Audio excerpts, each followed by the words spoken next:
Hey everyone, it's Devin Burke, health and performance coach and your guide to living your healthiest, best life. And in this video, I'm gonna share with you some secrets, some tips to help you get and stay asleep.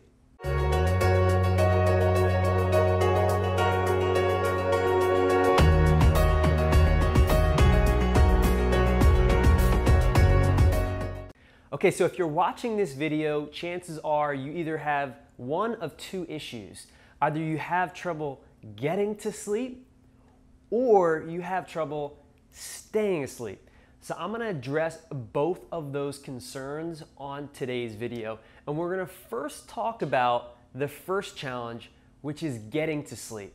So a lot of people struggle with sleep, and most people manage sleep with medication, sleeping pills, alcohol, marijuana, all these different stimulants and different things to get them through the day, and then they have to use other things to kind of bring the energy down so that they get to sleep. Maybe this sounds familiar.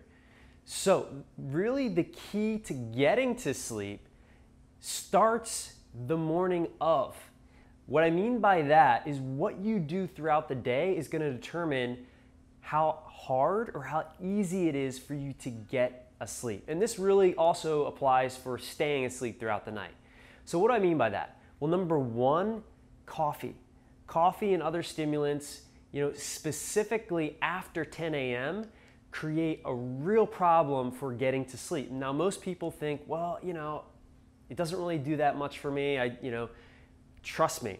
Caffeine has a half-life of at least 8 hours. And depending on how sensitive you are to caffeine, it will affect your sleep. So if you're someone who is drinking, large coffee, around 3 o'clock, 2 o'clock, that's the first thing you want to change, is you want to cut that out, because until you cut that out, it's going to be really hard for your body to sort of settle down and get yourself to sleep. Now, the second thing you want to really look at is, what is your routine? What is the routine that you have before you go to sleep? Now, most people's routine is they're watching television. They're scrolling on social media. They are hyper-stimulating their mind, and then they wonder why they can't get to sleep.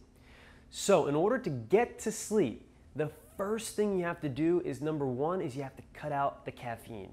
Number two is you have to change the things that you do before you get into bed.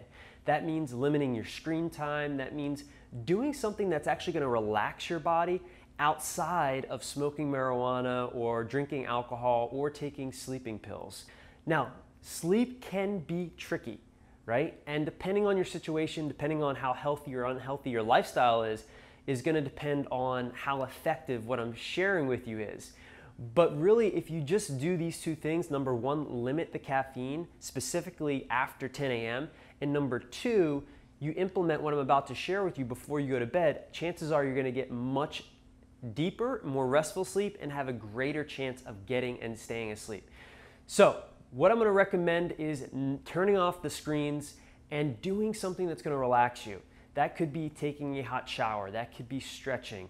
That could be, writing 5 things that have helped, that you want to celebrate, a win that you did good, appreciation, something that was amazing that happened during the day. Even if it was a horrible day, just write something out to kind of close that mind loop and settle your mind down and get you into a calmer state so that you can fall asleep easier.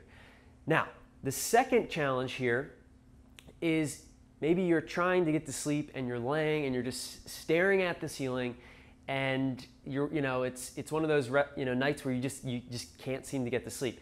You do not want to stay in your bed longer than 20 minutes. So if you are in bed and you're staring at the ceiling and you can't fall asleep, you want to get up and you want to either start to read a book or start to stretch or start to do some sort of breathing exercise or meditation to get yourself in a break the state that you're in. And then you want to try to get back into bed and see if now your body and mind are ready to go to bed. Now, sleep is really, it's physical, but it's also mental and emotional. So if you have a lot of mental and emotional challenges going on, your mind's racing, you have a lot of problems that you're trying to solve, if you don't settle your mind down and you don't settle your body down, and the mind and body are both connected, again, it's going to be a real challenge for you to break into a deeper level of sleep unless you address both of those things.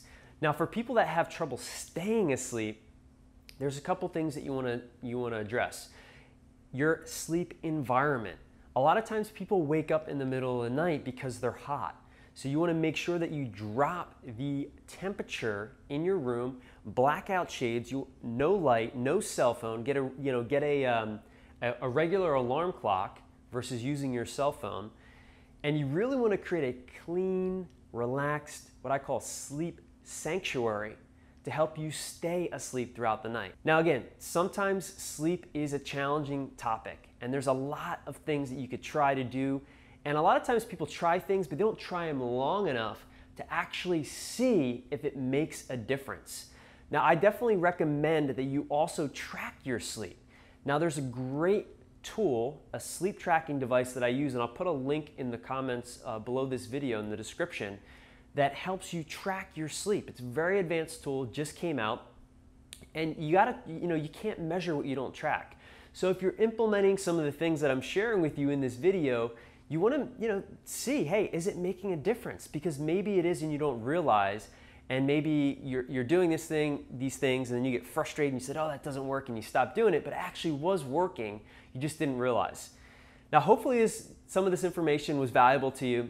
I would love to learn in the comments below what you use to help you sleep, any techniques or strategies, and really, what are you doing right now in order to help your body and mind get deeper rest? There's a ton out there on the internet about, sleep. A lot of it's nonsense. A lot of it's, pretty good stuff. But I'm curious, in the comments below, let me know, hey, if you've tried something and it's helped even a little bit with your sleep, I'd love to know what that is. And if you like this video, please like it, share it, and subscribe. And until next week, live passionately on purpose. Talk to you soon.